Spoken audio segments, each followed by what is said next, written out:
এটা হচ্ছে 3 নম্বর কেভ। 3 নম্বর কেভে বুদ্ধের মূর্তি,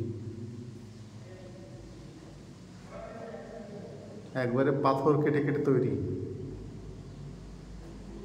কি সুন্দর নিখুঁত সে ঘর, মানে রাজপ্রাসাদ পাথরের।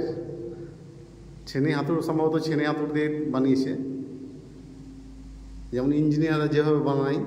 ফ্লোরটা দেখো, ফ্লোরটা মানে টাইলস করা, কিন্তু পাথর কেটে নিখুঁতভাবে পাথর কেটে তৈরি করেছে। এই যে তার প্রমাণ, এই দেখে নাও পাথর।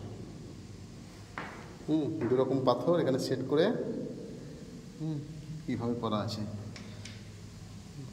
এটা খাঁজের মতো রয়েছে,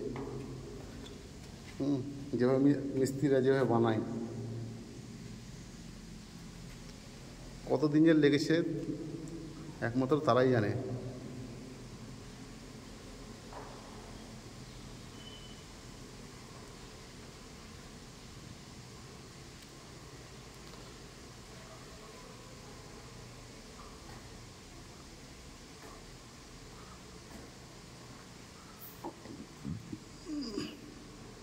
তিন নম্বর কেভ, সে ভেতরে এগুলো রুম, থাকার জায়গা কিছু না।